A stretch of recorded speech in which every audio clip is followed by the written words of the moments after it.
Welcome to Friends in Faith. And we're going to talk about, am I good? In this chapter, we're going to go over why we justify ourselves. It's really easy to look at the world in a very simplistic way. Psychology, we call it splitting. You're either absolutely good or absolutely evil. Some people call it the Rocky syndrome. We're either Rocky, the underdog that has had a tough life, everything has gone wrong for him, and he is the hero. And everybody else is Drago, the bad, mean commie who is just filled with steroids and all the rest, and he is pure evil, okay? We divide the world into that, and it's funny because 95% of humanity see themselves as Rocky. And yet, life isn't that complicated. It isn't that simple. Truly, each and every one of us are capable of incredible goodness and love and heroism. It's infinite how much goodness we can produce and reflect. But it's also true that each and every one of us are capable of evil, of selfishness, and of making terrible decisions. And one decision leading to another leads to another. We're capable of anything. And this is all about original sin. Now, because of that, we want to justify ourselves. And one of the worst ways to justify ourselves is to compare. We compare ourselves to others. And we think, wow, Billy Bob just beat up his wife. Well, I'm not that bad. I'm feeling good about myself.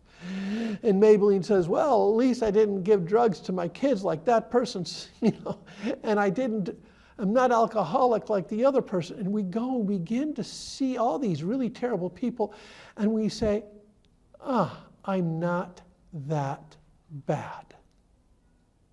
I'm not like him, and I'm not like her. And the problem is we can never know why somebody does evil. We don't know what's going on inside. And that's why, how many times did Jesus say, do not judge and you will not be judged? You don't know why they're doing what they're doing.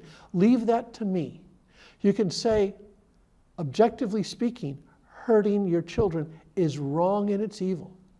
But I can't judge their souls. And so, when somebody does evil, there's 4 things that almost always happen. Number 1, when I do evil, we always justify ourselves. There's always an excuse. And you look at all the studies of people in prison, and they truly believe that they were justified by robbing, beating somebody up. It was always somebody else's fault. The human mind always needs to justify. And our conscience is like a well-tuned instrument. First of all of us think that our guitar is always in tune. And yet you hear somebody else's guitar and you say, wow, that is so out of tune, it's not even funny. And yet every little thing that we do makes our conscience more and more out of tune, until we get to a point where we have deadened our conscience and our conscience no longer is a good guide. We have made so many justifications, and the slippery slope will make us truly much more blind than we think. Much more blind than we think. And so we always justify ourselves, and we don't recognize our own blind spots. We're not humble. The second thing is, this is always incremental, little by little. Every bad decision we make, or every decision we make for selfish reasons, leads to more blindness. Number 3, we all then become victims. No longer are we blessed, but all of a sudden we see ourselves as a victim who, this happened to me because of you, and you owe me. I deserve X, Y, and Z. I deserve to do this. And everything we do, we're blaming somebody else. And we see it. I'm not as rich as you, so I can go to the store and get as many $1,000 handbags as I can. And you're just saying, how could anybody just do that? Well, when I'm a victim, it always works. Now, it's not as obvious as that. In marriage, for example, when I'm a victim, I become more and more selfish, more and more self-centered.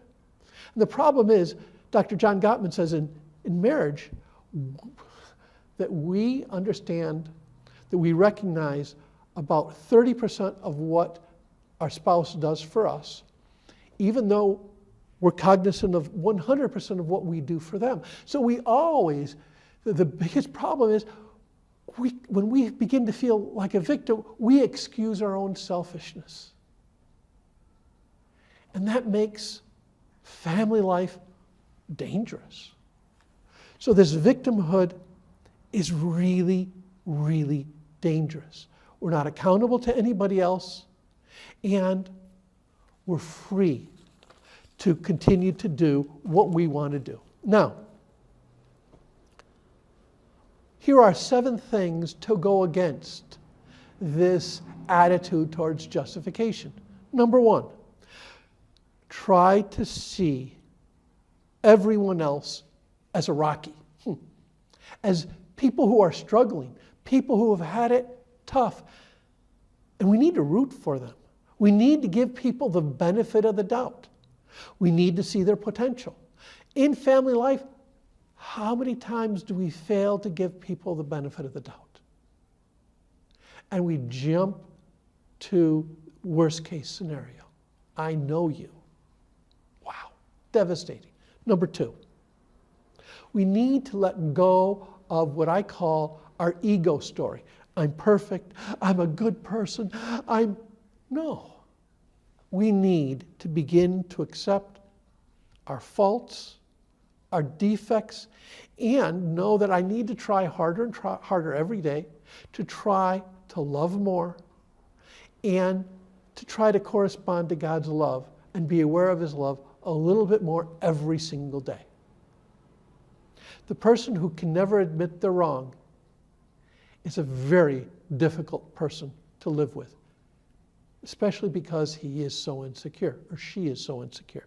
Number 3, remember how good God is. Recognize the blessings that He has given me, and truly contemplate those blessings every day. Too many times prayer is an obligation. But for me, prayer is an absolute necessity if I want to be happy, because it is when I contemplate God's blessings and His presence and how fortunate and beloved I am. And it makes me secure, and it allows me to go out and truly live a secure and peaceful and happy life. Number 4, never say, at least I don't. At least I don't do this. At least I'm not bad like that. At least. There's a lot of bad people out there, but their badness doesn't justify my lack of virtue. In arguments with our own family, how many times do we bring up, well, you did this and at least I don't do that? Wow. We got to get away from justifying our own selfishness by bringing in the selfishness or faults of others. Number 5, drop my anger and learn to forgive. Drop my own anger and learn to forgive. Without forgiveness, we become the most miserable people on earth. When we understand God's forgiveness, for us, we can turn around and give that forgiveness to others, and that's key. Number 6, know that I'm a terrible judge of myself and of others. It's so typical to have one of those bad days. Didn't have coffee. Traffic was a bear. The 210, there was an accident. And then I stopped for 2 minutes someplace and I got a parking ticket, and the meter maid was a real pain, and she, even though I was there, she still gave me a ticket. And I'm in a bad mood, but I deserve to be in a bad mood. I deserve to be angry. No. And yet when somebody else is angry, we always say, wow, you're being a royal pain in the extreme lower back. And there's no excuse for that. We're harsh on others, but we justify ourselves by external things. Be careful judging. And number 7, we need to trust in God. See all through his eyes. Being kind and merciful. But that means I have to have a prayer life. And it has to be daily. Do I need God in my life? Do I really need him? And do I think that without him, I am never going to be happy, nor am I going to be whole? And I will always have a tendency to justify myself. May you have a great discussion, and may God bless all of your groups. Thank you.